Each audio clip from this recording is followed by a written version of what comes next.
So that's the news from the front line. More attacks, more deaths. But diplomatically, where are things at? President Zelensky's charm offensive has worked in the West, Europe and North America firmly behind him. But here in India, there are few takers. You know the reason for that. Russia is a long-standing partner of New Delhi, so picking sides is out of the question. Having said that, Ukraine's actions have not helped their cause. Let me tell you what happened on Sunday. Ukraine's defense ministry posted this picture on social media. It's a cartoon of the Hindu goddess Kali. It shows the goddess in Marilyn Monroe's famous pose. You can guess what happened next. Indian users on social media were outraged. They called it demeaning, insulting and Hindu-phobic. All true. But in a pure political sense, do you know what it was? Unnecessary. 5 minutes of research would have prevented this controversy. In fact, forget research. Common sense would have prevented it.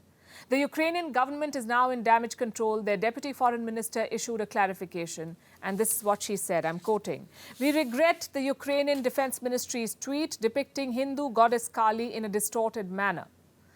Ukraine and its people respect the unique Indian culture and highly appreciate India's support." Too little, too late. And I'm not talking about this cartoon fiasco. I'm talking about Ukraine's overall India policy. For 3 decades, it was on autopilot. Kiev never bothered to cultivate good ties with India. But once Russia invaded, realization dawned. Ukraine needed India's support to isolate Russia. But that's not how geopolitics works. Bilateral relations require years of focus and investment. Kiev did neither. Think back to 1998, when India tested nuclear weapons in Pokhran, Ukraine criticized it. Just to be clear, Ukraine was not the only one. The US was New Delhi's biggest critic back then. Yet look at where India-US relations are today. Miles ahead of India-Ukraine relations. That's the investment and focus I was talking about. Same with their support to Pakistan. Ukraine has been selling weapons to Islamabad for 3 decades. Total shipments, more than $1.6 billion. Reports say Pakistan is repaying the favor. There are reports of rockets, tanks and ammunition being sent to Ukraine. Unconfirmed, but important reports. Would this defense partnership have unsettled India? Yes, but again, Ukraine wasn't alone. Pakistan's arsenal is filled with Western weapons. So I come back to my first assessment. What Ukraine did to India, the West has also done. Criticized the nuclear tests, criticized the Kashmir policy, and sold weapons to Pakistan. Yet India has excellent relations with the West. What does that tell you? That Western countries made efforts to reshape their ties with India, Ukraine never did. They could never offer India anything strategic. Neither powerful weapons, nor political support on Kashmir, nor an expanding people-to-people exchange. And guess who did? Russia did. They criticized the nuclear tests in 1998 too, but they never joined the sanctions. In 2019, when Kashmir's statehood was revoked, Russia did not meddle. They called it India's internal matter. The fact is, Ukraine's past is haunting its relations with India in the present. I'll give an example of it. Last month, Kiev sent its deputy foreign minister to India, the same minister who apologized for the cartoon. She got 2 books from India's Minister of State for External Affairs. Guess what they were about? The history of Kashmir. Coincidence? Well, there's no such thing in diplomacy. Which brings us to the present day. Would things have been different if Ukraine had invested more in this relationship? If they'd stayed clear of Pakistan, or if they'd backed India on Kashmir? We can't say for sure, but Zelensky may have had more of New Delhi's attention. Maybe through more aid, or through peace negotiations, or maybe through the current G20 presidency. Remember, Ukraine is not part of the G20, but Kiev wants New Delhi to invite Zelensky to address virtually. So far, the government of India has been non-committal. In conclusion, let me say this. India's position on the war is less about Ukraine and more about Russia, and there is no disputing that. But that doesn't give Kiev a free pass. Their actions, or the lack of it, have not helped their cause. This offensive cartoon is the latest example. It reflects a lack of understanding about Indian sentiments and feelings. And this is the result of years of policy neglect. Do you remember that couple in college? Everyone was rooting for them. People thought they could have done so much together, but somehow things never worked out. In our neighborhood, that couple is India and Iran. Historical links, shared cultural, geographical proximity. a lot of green flags, but somehow things haven't worked out. I'm not saying the relations are bad. I'm saying they could have been much, much better. Why are we talking about it now? Because India's National Security Advisor Ajit Doval is visiting Iran. He met his counterpart. He also met President Ebrahim Raisi. Officially, there is no word from the government of India, but here's what Tehran is saying.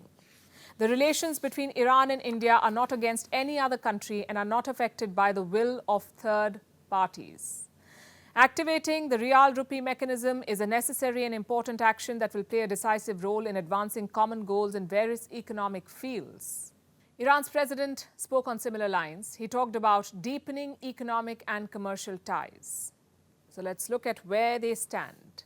Bilateral trade in 2022 was $2.5 billion. That's an increase of 48%. Most of this trade is petroleum exports from Iran. But if you rewind to the last decade, the number was much higher. In 2014, bilateral trade was $13 billion. So what has changed in the last 9 years? Western sanctions. When Donald Trump reimposed sanctions on Iran, India stopped buying oil. As a result, bilateral trade suffered. Even now, trading with Iran is extremely difficult. So what's the solution? One idea is to eliminate the dollar from the equation, which is why both sides are considering the rupee-rial mechanism. It's a good idea, but as of today, it's still an idea. It's yet to be activated. The second cornerstone of Iran-India ties is the Chabahar port. It's located in the Gulf of Oman. India is contracted to develop one terminal of this port. The total cost is more than $85 million. Some of that investment has already been made. Around $12 million has been allocated for this financial year. Now, why is this port important? Well, symbolically, it's India's first foreign port. It will also help India bypass Pakistan and gain access to Afghanistan. Plus, it's a counter to China's infrastructure push in the region. Just one problem, though. This port deal was signed back in 2016. Since then, the dynamics have changed and changed significantly. Iran and China signed a 25-year cooperation agreement in 2020. Beijing has promised to invest $400 billion in Iran. If you compare the numbers, you will see the problem. $85 million versus $400 billion. It's a no contest. It also explains why the port has not taken off. A, because of Western sanctions, and B, because Iran has moved closer to China. From the looks of it, Tehran has noticed this problem. Let me quote what their national security advisor said. Decisions taken to remove obstacles to continued cooperation in the Chabahar project can be very effective in changing the current inappropriate situation. So both sides realize the problem, and that's an important first step. But the question is, what should New Delhi do next? Giving up on this relationship is not ideal. I'll give you 3 reasons why. Number 1, Tehran can be India's window to Central Asia and Afghanistan. Number 2, it's an important source of diversify energy purchases. And number 3, it's increasingly part of India's current political circles. Iran will join the SCO by the end of this year. It has also expressed interest in joining the BRICS. The only worry is the China factor, which is why New Delhi is cautious about the Saudi-Iran normalization deal. Ideally, it should have been great news. 2 of India's closest friends are trying to mend relations. But China's mediation would have put India off. So going forward, there is only one solution. Shut out the bigger power. India-Iran relations grew despite US animosity. Similarly, they must grow despite China's proximity to Tehran. India should not abandon the Chabahar port project or the rupee-rial proposal, because more options for Iran means less dependence on China.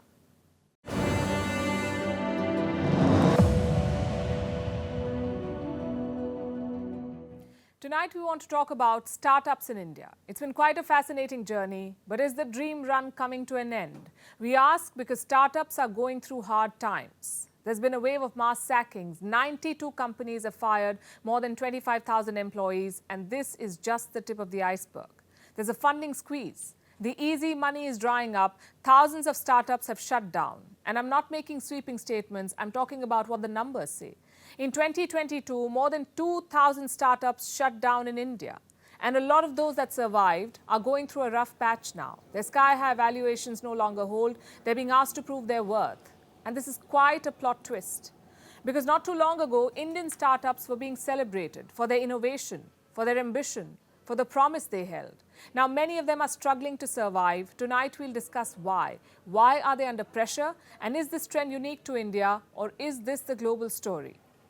We'll start with the problem, or the problems, because there isn't a single factor that is driving the collapse of startups. There's a combination of factors. Broadly, there are three challenges. Number one, the lack of funds. Number two, an inflated assessment of the market. And number three, broken revenue models.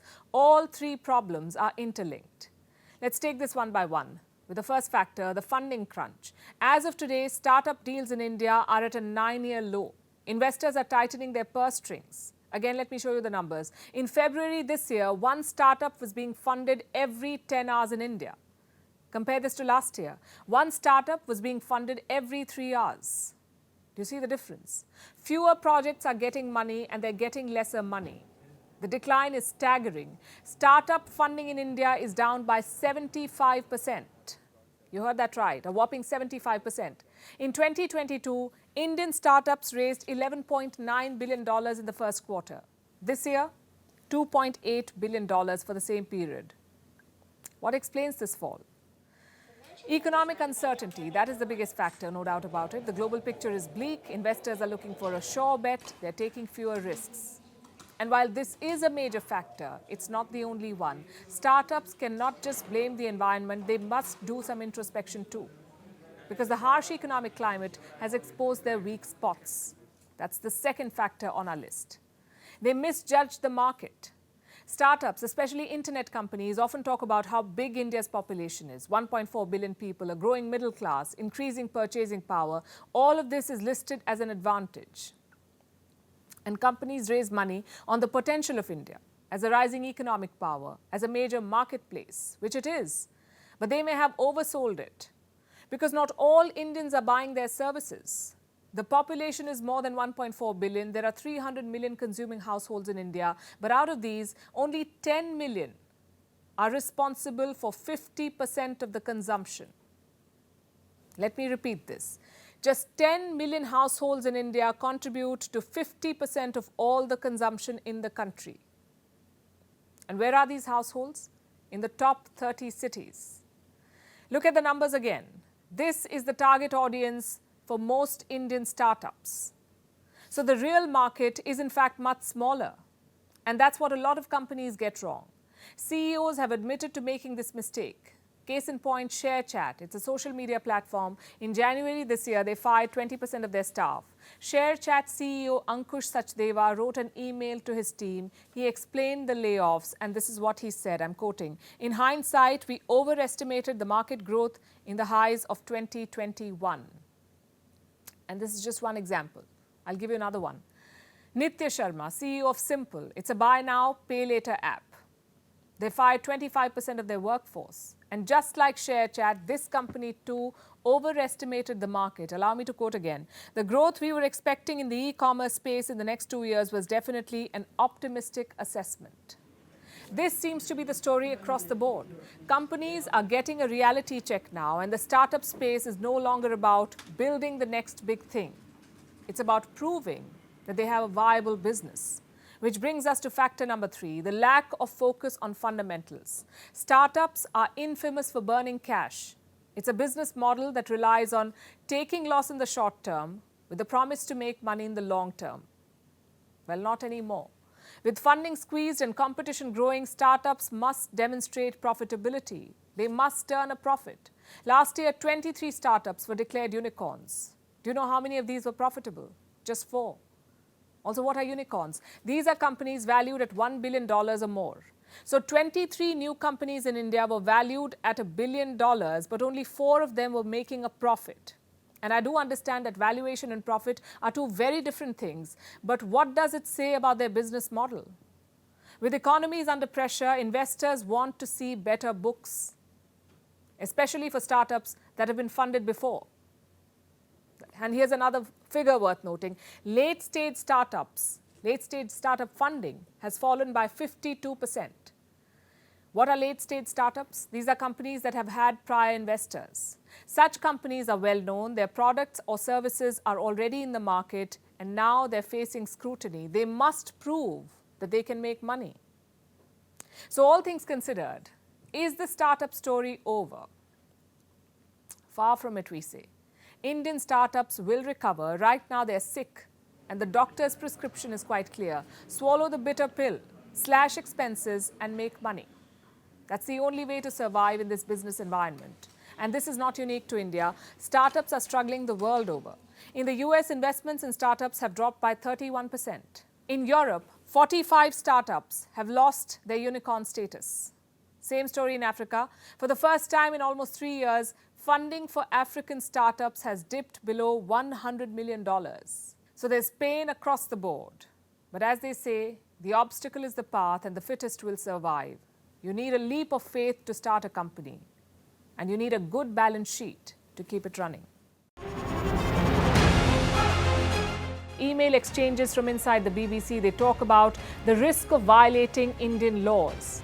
It's easier to rake up the freedom of speech debate, but does it give anyone a free pass to knowingly violate the law? America supports India because it needs India's support in return. And India is working with the US because it suits India's interests. This is how geopolitics works. Last night, he diffused a crisis with his defense minister. But today, Netanyahu was confronted with a new problem. His cabinet seems to have rebelled against him.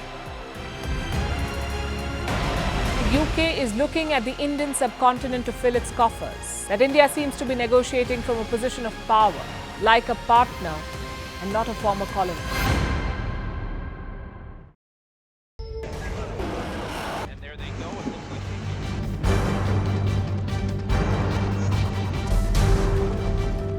The US and Russia are dangerously close to an armed conflict.